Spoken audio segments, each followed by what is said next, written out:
ॐ भूर्भुवः स्वः तत्सवितुर्वरेण्यं भर्गो देवस्य धीमहि धियो यो नः प्रचोदयात्।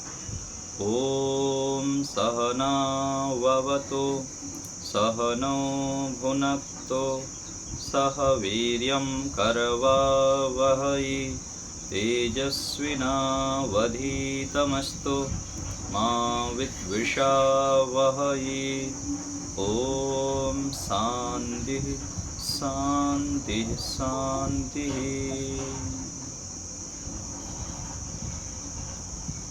सभी को सादर नमस्ते। ईश्वर की महती अनुकंपा से हम इस समय ब्रह्म विज्ञान पुस्तक का स्वाध्याय करते हैं। आज हम देखेंगे पृष्ठ संख्या 25 निकालिए, अष्टांग योग। योग के विषय में भिन्न भिन्न बातें संसार में चलता है, देखते हैं हम। अष्टांग योग, राजयोग, हठ योग और अलग प्रकार से योग का स्वरूप हमारे सामने आता है। लेकिन जो महर्षि पतंजलि जी के द्वारा लिखित है और ऋषि दयानंद जी आदि जो भी प्रामाणिक ऋषि मुनि हुए हैं, उनके द्वारा यह सरल हमें मार्ग बताया गया है, जिसके द्वारा हम शीघ्रता से और अच्छे प्रकार से समाधि की ओर बढ़ सकते हैं और मोक्ष के ओर बढ़ सकते हैं, स्थायी सुख को प्राप्त कर सकते हैं। तो अष्टांग योग के स्वरूप का ज्ञान हमें अच्छे प्रकार से होना अति आवश्यक है। इसलिए उसकी परिभाषा, उनका लाभ, इनके ऊपर हमें बार बार विचार करना चाहिए, उनकी आवृत्ति भी करते रहना चाहिए।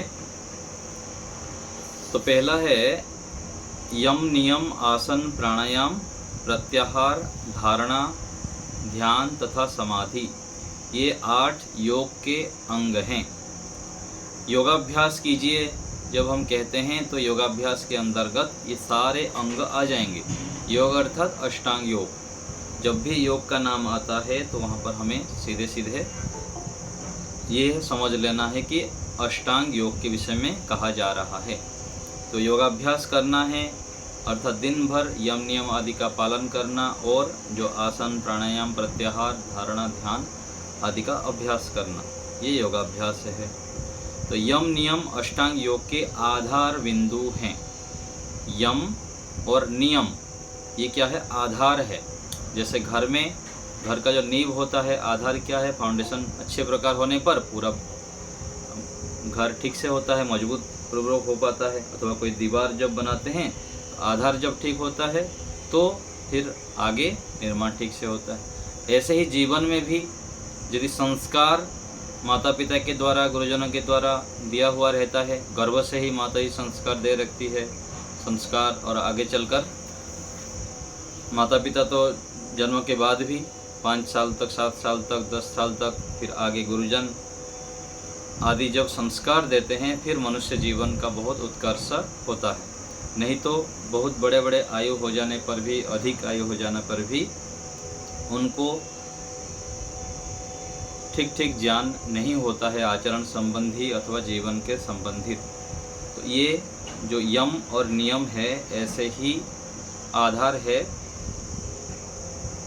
आगे समाधि की ओर बढ़ने के लिए। तो ये यम नियम का स्वरूप देखते हैं। प्रथम यम 5 हैं जो सार्वभौम महाव्रतम कहलाते हैं। सार्वभौम अर्थात सभी देश, काल, परिस्थिति के अनुसार जिसका पालन किया जाए। ये आगे बताएंगे सार्वभौम किसे कहते हैं। तो अहिंसा, सत्य, अस्तेय, ब्रह्मचर्य, अपरिग्रह, यमाः। अपरिग्रह जो यहाँ लिखा है उसका मतलब है, ये बहुवचन कर दिया गया सब मिला के। जो संस्कृत पढ़ते हैं उनको पता है, जैसे रामः, रामौ, रामाः, 2 से जब अधिक होता है तो बहुवचन हो जाता है। ऐसे ही अपरिग्रहाः होता है, लेकिन आगे य है, य के कारण यहाँ पर विसर्ग का लोप हो गया है संधि नियम से।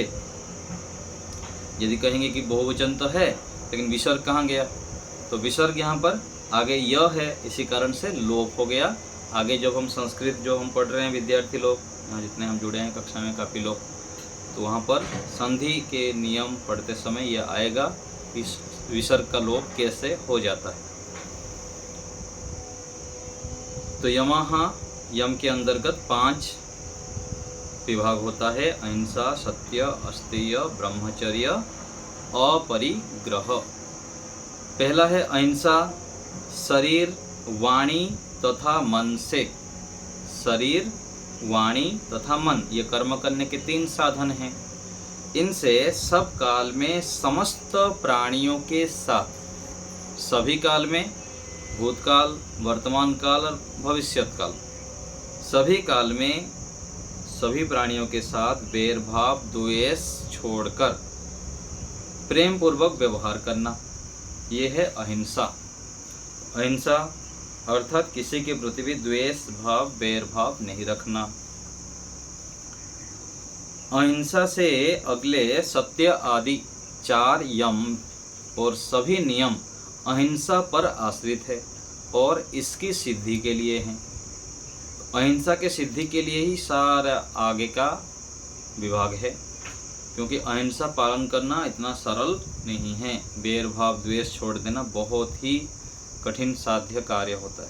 विशेष साधना, तप आदि जो करता है, पुरुषार्थ करता है, वही कर पाता है। नहीं तो थोड़ा सा किसी से हमको हानि होती है, कष्ट होता है, बाधा मिल जाने पर द्वेष होने की संभावना होती है। ज्ञानी व्यक्ति द्वेष नहीं करता है, बैर भाव नहीं बांधता है। यदि कोई हमारे प्रति गलत व्यवहार कर रहा है, हमारे को कष्ट पहुंचा रहा है, तब भी उसकी अज्ञानता मानकर वह बैर भाव द्वेष नहीं रखता है, अपने गांठ बांधकर नहीं रखता है। तो ये अहिंसा का पालन अति आवश्यक है। यदि हम बैर भाव द्वेष रखेंगे तो ईश्वर की ओर बढ़ना नहीं हो पाता है। विशेष जो ईश्वर की प्राप्ति आदि, समाधि आदि प्राप्त करना कठिन हो जाती है, क्योंकि बैर भाव द्वेष होने पर वो फिर उभर जाएंगे, फिर हमारा चित्त एकाग्र नहीं रह पाता है। दूसरा है सत्य। जैसा देखा, सुना, पढ़ा, अनुमान किया हुआ ज्ञान मन में है, वैसा ही वाणी से बोलना और शरीर से आचरण करना। जैसा देखे हैं, जैसा पढ़े हैं और जैसा अनुमान किया है मन में, और जैसा ज्ञान मन में है अभी, वैसा ही वाणी से बोलना और शरीर से आचरण करना। कई बार ऐसे होता है, कुछ देखे हैं, कुछ पढ़े हैं, लेकिन हम कुछ गलत बोल देते हैं और निश्चित नहीं है फिर भी हम बोल देते हैं।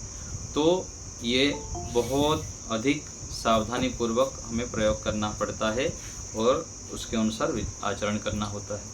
और आवश्यक होने पर सत्य ना बोलना, चुप रहना भी असत्य है। तो अति वो भी स्थिति विशेष देखते हुए हमको सत्य बोलना चाहिए, चुप नहीं रहना चाहिए। और सत्य सब प्राणियों के हित के लिए हो, ऐसे हम सत्य व्यवहार करें, आचरण करें, जिससे कि सभी प्राणियों के हित हो, अपना भी हित हो और सभी प्राणियों का हित हो। तीसरा है अस्तेय। किसी वस्तु के स्वामी की आज्ञा के बिना उस वस्तु को ना तो शरीर से लेना, ना लेने के लिए किसी को वाणी से कहना, और ना ही मन में लेने की इच्छा करना। तन, मन और धन से किसी पात्र को सहयोग ना करना भी चोरी है। एक तो हो गया क्या है, किसी वस्तु के स्वामी के बिना उस वस्तु को शरीर से नहीं लेना। किसी का चप्पल उठा के ले लेते हैं हम, किसी का सामान ले लेते हैं, किसी का पेन उठा लेते हैं बिना पूछे, तो ये क्या है, चोरी हो जाती है। हाँ, घर के लोग हैं अथवा कोई साथी मित्र हैं, उनसे आप पहले से एक दूसरे के सामान लेन देन करते हैं, अथवा हम कोई सामान उठा के ले लेते हैं। यदि उस व्यक्ति को उसमें कोई आपत्ति नहीं है, उस व्यक्ति को कोई आपत्ति नहीं है कि मैं ले सकता हूँ, तब तो चलेगा। जैसे घर में बच्चे हैं, माता पिता है, बच्चे कोई सामान यदि माता पिता ले लेते हैं तो वह कोई बच्चा कुछ नहीं बोलेगा, चलो मेरे माता ही तो ले ली। फिर भी वहाँ पर एक ध्यान रखनी होती है कि उनको पहले बता दें कि मैं लिया, नहीं तो फिर वो ढूंढता फिरता है, वो भी ठीक नहीं रहता है, समय सामर्थ्य का नष्ट होता है। तो प्रयास ये करना चाहिए कि किसी भी सामान हम कहीं से भी उठाते हैं उनको सूचित कर देना चाहिए। तो पहला है किसी वस्तु को शरीर से नहीं उठाना, लेने के लिए किसी को वाणी से नहीं कहना, किसी की वस्तु है अब ले जाओ ऐसे बोल देना बिना उस व्यक्ति को पूछे, ये भी चोरी है। और ना मन में लेने की इच्छा करना, ये वस्तु को मैं ले जाऊं, तो मन में भी लेने की इच्छा कर लेना किसी वस्तु को, ये भी चोरी हो जाती है। उस व्यक्ति को बिना पूछे अथवा हमारा अधिकार क्षेत्र में नहीं है और लोभ कर लेना, ये चोरी हो जाता है।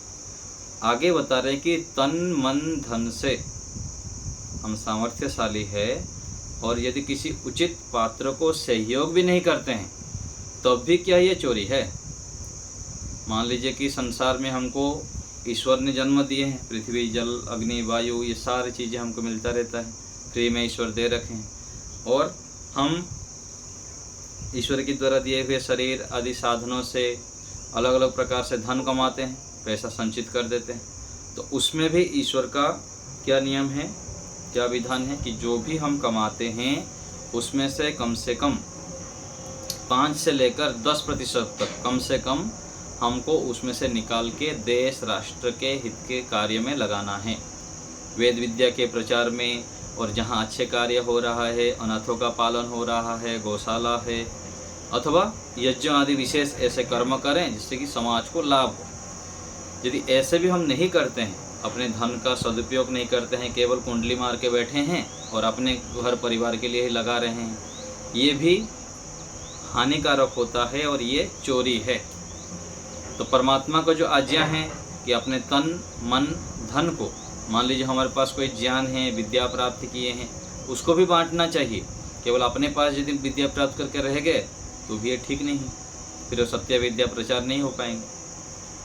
तो जितना हो सके अपने सामर्थ्य के अनुसार दूसरे को सहयोग करते रहना, उचित पात्रों को दान आदि प्रदान करना और विद्या धन आदि देके उनको सहयोग करना, ये यदि करते हैं सहयोग तो ये चोरी नहीं होता है, नहीं तो अस्तेय चोरी हो जाता है। स्तेय अर्थात चोरी और अस्तेय अर्थात चोरी ना करना। तो अस्तेय के बाद आगे है ब्रह्मचर्य, मन तथा इंद्रियों पर संयम करके वीर्य आदि शारीरिक शक्तियों की रक्षा करना, वेदादि सत्य शास्त्रों को पढ़ना और ईश्वर की उपासना करना, ये ब्रह्मचर्य कहलाता है। तो खान पान आदि, दिनचर्या आदि, जीवन को संयमित रखना और वेदादि सत्य शास्त्रों को पढ़ना और ईश्वर की उपासना करना, ये क्या है, ब्रह्मचर्य है। ब्रह्म में चरना, विचरण करना, उसको ब्रह्मचर्य कहलाता है। तो कोई भी आश्रम में हो वहाँ पर वो ब्रह्मचर्य का पालन कर सकता है, गृहस्थ में रह के भी और वानप्रस्थ में भी, संन्यास में भी। तो ब्रह्म अर्थात मुख्य रूप से 3 शब्द ग्रहण होता है ब्रह्म शब्द से, एक ईश्वर, वेद और वीर्य, शारीरिक जो शक्तियाँ हैं, सामर्थ्य है। तो ईश्वर, वेद और वीर्य, इन तीनों में जो रमण करता है, जो ईश्वर की उपासना करता है और वेद को पढ़ता है और शारीरिक शक्तियों की रक्षा करता है, वह ब्रह्मचारी है, ब्रह्म में चरण कर रहा है। आगे है अपरिग्रह,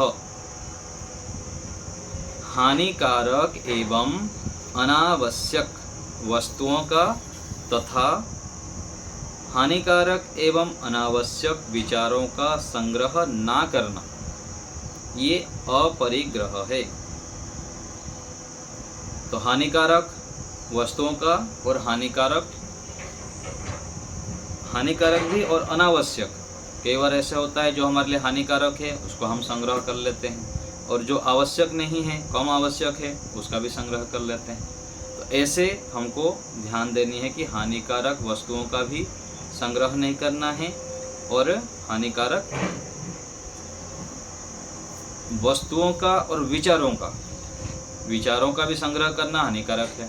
मतलब परिग्रह में हो जाएगा, वो भी दोषयुक्त है। जो आवश्यक नहीं है ऐसे ऐसे विचारों को बार बार आवृत्ति करते रहना, विचारते रहना, ये भी ठीक नहीं है। तो हानिकारक और अनावश्यक वस्तुओं का और हानिकारक एवं अनावश्यक विचारों का संग्रह नहीं करना चाहिए। ये क्या है? अपरिग्रह है। यदि करते हैं तो फिर परिग्रह हो जाएगा। परिग्रह हमारे लिए हानि है और हमारे उन्नति में बाधक है परिग्रह करना। इसलिए जितना आवश्यक है और जो आवश्यक है ऐसे वस्तुओं को और विचारों को संग्रह करें। आगे है जाति काल, जाति देश काल समय अनवच्छिन्नाः सार्वभौमा महाव्रतम। महाव्रत अर्थात सबसे श्रेष्ठ व्रत नियम है। ये क्या है? यम नियम आदि का जो पालन करेंगे, किसी जाति विशेष में पालन करूँगा, किसी देश विशेष में पालन करूँगा, इस देश में नहीं करूँगा, ऐसा नहीं। सब जगह पर हर समय पालन करना है। तो आगे देखिए, उसको खोल के बता रहे हैं। जाति देश काल और समय की सीमा से रहित सब अवस्थाओं में अनुष्ठान किए जाने वाले उपरोक्त यम महाव्रत माने जाते हैं। जाति अर्थात शरीर, पशु पक्षी कीट पतंग मनुष्य आदि। मैं तो मनुष्य जाति के प्रति हिंसा नहीं करूँगा, लेकिन दूसरे प्राणियों के प्रति हिंसा करूँगा, ये ठीक नहीं। स्थान, मैं तो किसी मंदिर तीर्थस्थल आश्रम में तो कोई ऐसे गलत काम नहीं करूँगा। उससे बाहर निकल गया तो फिर झूठ बोलने लग जाते हैं, छल कपट करने लग जाते हैं, चोरी करने लगेंगे, तो ऐसा भी नहीं। सभी जगह पर इनका पालन करनी है। और काल, एकादशी है, पूर्णिमा है, किसी विशेष ऐसे तिथि पर तो नहीं करूँगा, लेकिन बाकी दिन करूँगा। कुछ लोग होते हैं ना कि इस दिन पर तो हम मांसाहार नहीं करेंगे, गलत खाएंगे नहीं, और बाकी दिन पेट भर के खाते रहेंगे। समय, अपना नियम और सिद्धांत, अतिथियों को मांस खिलाऊंगा, स्वयं नहीं खाऊंगा। कोई विशेष आ जाते हैं तो उनके लिए गलत फलत खिला देंगे, और ऐसा नहीं करूंगा। तो ये क्या है? सब हानिकारक है। सभी स्थितियों में हमको इसका पालन करना है, कभी भी छोड़ना नहीं है।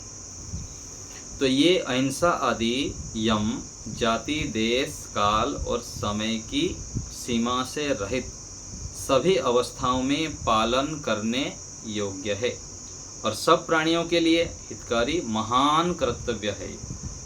अपने लिए भी महान कर्तव्य है, हमारी उन्नति है, और सभी के लिए ये करने योग्य है। करने से सबको लाभ होता है। अर्थात सब प्राणियों के साथ इन नियमों का पालन करने से मनुष्य का जीवन महान होता है, बनता है। तो ये हो गया यम, पहला अष्टांग योग में पहला अंग। दूसरा अंग क्या है? नियम। नियम के भी 5 विभाग है। शौच, संतोष, तपः, स्वाध्याय, ईश्वर प्रणिधानानि नियमाः। तो ये 5 नियम हैं। पहला है शौच, दूसरा संतोष, तप, स्वाध्याय और ईश्वर प्रणिधान। यमों के अनुष्ठान के साथ नियमों का पालन योगाभ्यासी को अपने लक्ष्य की ओर बढ़ाता है, किंतु यमों के बिना नियमों का पालन करना बाह्य दिखावा मात्र होने से पतन का कारण भी हो सकता है। केवल यम नियमों का यदि पालन कर दिए, शौच, संतोष, स्वाध्याय आदि, और यहाँ पर अस्तेय, सत्य, ब्रह्मचर्य आदि का यदि पालन हम नहीं करते तो विशेष लाभकारक नहीं होता है। दोनों को साथ साथ करना है, यम का भी करना है और नियम को भी करना है। तो शौच के विषय में मनुस्मृति का श्लोक है, अद्भिर्गात्राणि शुद्ध्यन्ति मनः सत्येन शुद्ध्यति, विद्या तपोभ्याम भूतात्मा बुद्धिर्ज्ञानेन शुद्ध्यति। अर्थ है, जल से शरीर की, सत्य से मन की, विद्या और तप से जीवात्मा की, और ज्ञान से बुद्धि की शुद्धि होती है। तो जल से शरीर की शुद्धि करते हैं, और मन को शुद्ध कैसे करेंगे?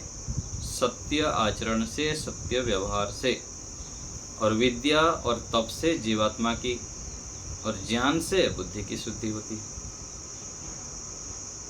तो ऐसे करके हमको शुद्धता का पालन करना है। तो शुद्ध भी दो प्रकार का है शुद्धि। एक बाह्य शुद्धि है। बाह्य शुद्धि क्या है? शरीर, वस्त्र, स्थान, आहार, खान पान आदि को पवित्र रखना, ये क्या है? बाह्य शुद्धि है। और जो नशीला है और विरुद्ध आहार है, रजोगुण तमोगुण युक्त आहार है, ये सब क्या है? बाह्य शुद्धि है। इनको भी ध्यान रखनी है। शरीर बहुत अधिक, शरीर के ईश्वर के द्वारा दिया हुआ अमूल्य रत्न है। इसके अंदर कुछ भी हम खाते हैं, डालते हैं, तो विशेष सोच विचार के डालना है। जो भी मिलता है फ्री में मिल गया। शादी विवाह में हम जाते हैं तो कुछ भी मिल गया, 50 प्रकार, 100 प्रकार, 500 प्रकार का आइटम बनाए रखते हैं, ये भी खा लिया, वो भी खा लिया। जैसे कूड़ा पात्र में होता है ना, कोई भी लाके कुछ भी डाल देता है। ऐसे ही नहीं करना है। जितना अपने शरीर को चाहिए, जो पौष्टिकारक है, स्वास्थ्यवर्धक है, उतना छांट के खा लेना है कहीं भी हम जाते हैं तो। यदि अच्छा नहीं है तो छोड़ देना है। फ्री मिल रहा है बल्कि कूड़ा पात्र जैसा शरीर के अंदर कुछ भी नहीं डालना है। वो फिर आगे चलकर बहुत अधिक हानिकारक होता है और अपने स्वयं के लिए ही घातक होता है। फिर बड़े बड़े ऑपरेशन करना पड़ता है और दिक्कत हो जाता है। तो बाह्य शुद्धि, शरीर आदि को शुद्ध रखना, शरीर, वस्त्र, स्थान, खान पान, पात्र आदि को शुद्ध रखना। आंतरिक शुद्धि है चित्तस्थ मलों को, मन में जमे हुए मल को दूर करना, अर्थात ईर्षा, द्वेष, लोभ, मोह, क्रोध, राग आदि को त्याग देना, छोड़ देना। ये सब आंतरिक शुद्धि है। मन को शुद्ध रखना। तो शारीरिक बाह्य शुद्धि करना और आंतरिक शुद्धि, ये हो गया सोच। यदि शुद्ध नहीं है तो फिर बुद्ध नहीं बन पाएंगे। बुद्ध अर्थात बुद्ध ज्ञानी। जो ज्ञानी बन गया वो बुद्ध हो गया। और ज्ञानी कब होंगे? जब मल हटेगा, अज्ञान हटेंगे। अज्ञान जब हट जाएंगे, अशुद्धि हट जाएंगे, तब हम ज्ञानी बन सकते हैं। जहाँ हम रहते हैं, जो हम धारण करते हैं, शरीर, वस्त्र, खान पान, ये सब शुद्ध होना बहुत आवश्यक है। तब जाके स्थूल चीज़ें शुद्ध रहेंगे तो आंतरिक फिर जो सूक्ष्म बातें हैं, सूक्ष्म शुद्धि है वो कर सकते हैं। कई बार ऐसे होता है गुरुकुल में अथवा कहीं देखते हैं विद्यार्थी लोग हॉस्टल आदि में रहते हैं तो बहुत गंदे रहते हैं। ना शरीर शुद्ध रहता है, वस्त्र ठीक रखते हैं, अपने शरीर, हमारी जो जहाँ रहते हैं शौचालय आदि है अथवा घर को शुद्ध नहीं रखते हैं, फिर विद्या कैसे प्राप्त करेंगे? बुद्धि कैसे शुद्ध होगी? इसलिए बाह्य शुद्धि भी बहुत आवश्यक है और साथ साथ बाह्य शुद्धि से अधिक आवश्यक है आंतरिक शुद्धि। वो कैसे होता है? व्यायाम, आसन, प्राणायाम, ध्यान आदि, सत्य भाषण आदि से अंदर की शुद्धता होती है। आगे है संतोष। यथाशक्ति ज्ञान व योग्यता अनुसार उत्तम कर्मों को करना। यथाशक्ति जितना सामर्थ्य है जोर से लगाकर अपने ज्ञान को, योग्यता को बढ़ाते हुए अच्छे कर्मों को करना और उससे प्राप्त फल से अधिक की इच्छा नहीं करना। मान लीजिए हम 10 रुपये का मेहनत कर रहे हैं, हम चाहेंगे 100 रुपये का फल मिल जाए। ऐसे अपेक्षाएं नहीं रखना। ये क्या है? संतोष है। जितना हम पुरुषार्थ करते हैं, करते हुए जो भी उसके प्रतिफल रूप में मिल रहा है उसमें संतोष करना, संतुष्ट रहना। इससे लोभ आदि की वृत्तियां दुख नहीं देती। इससे क्या होगा? यदि हम संतोष का पालन करेंगे तो लोभ आदि नहीं होगा। दूसरे के बड़े कार देख के, बड़े मोबाइल देख के, बड़े घर देख के लोभ नहीं होगा कि मैं भी ऐसे ही कर लूँ और मेरे को भी ये मिलना चाहिए। ये लोभ आदि वृत्तियाँ क्या है? हानिकारक है। तो संतोष पालन से प्राप्त सुख सर्वश्रेष्ठ होता है। इसलिए हमको संतोष का पालन भी करना है। लेकिन कैसे संतोष का पालन करना है? यथाशक्ति पुरुषार्थ, अत्यंत पुरुषार्थ भी करते जाना है। और पुरुषार्थ करने के बाद जो फल आएगा उससे संतुष्टि करना है, ना कि आलसी बन के पड़ा रहना और संतोष में तो संतोष का पालन कर रहा, जो हो देखा जाएगा, भगवान दे देंगे जो देना है। ऐसे संतोष का पालन नहीं होता है। तप उत्तम कर्मों के करने में हानि, अपमान, कष्ट, बाधा आदि आने पर भी उन कर्मों को नहीं छोड़ना। गर्मी, सर्दी, शोक, दुख, भूख, प्यास, मान, अपमान आदि द्वंद्वों को सहन करना, ये क्या है? तपस्या है, तप है। तो उत्तम कर्मों को जब करते जाएंगे तो बहुत सारे हानियाँ आएंगी, अपमान होगी, बाधाएं, कष्ट आएंगे, सुख दुख, इन सब को सहन करते हुए अच्छे कार्यों को निरंतर करते रहना क्या है? तप कहलाता है। सुदेशना माता जी कुछ बोल रही हैं? आचार्य जी नमस्ते। द्वेष के बारे में 2 क्वेश्चन है।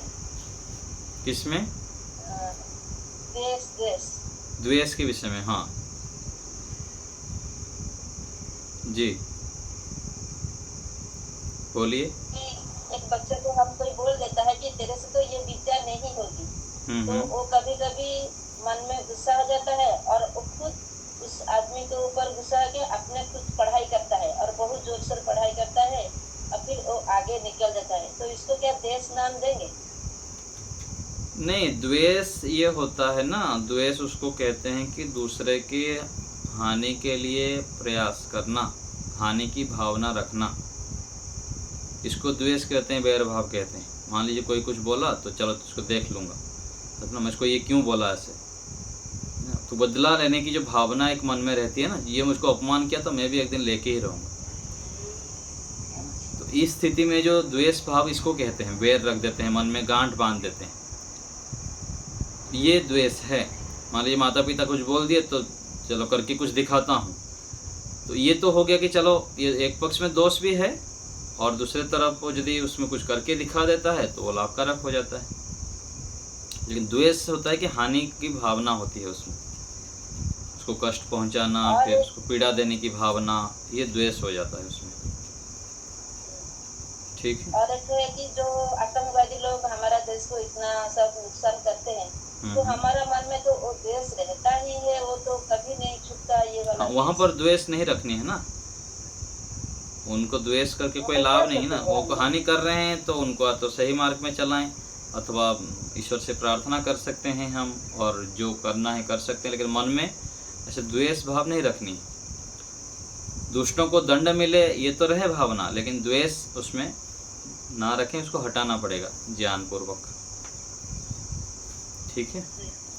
तो तब के बाद आगे देख लीजिए, स्वाध्याय है मोक्ष प्राप्ति का उपदेश करने वाले वेदादि सत्य शास्त्रों का अध्ययन और ओमकार आदि पवित्र मंत्रों का जप करना, ये स्वाध्याय कहलाता है।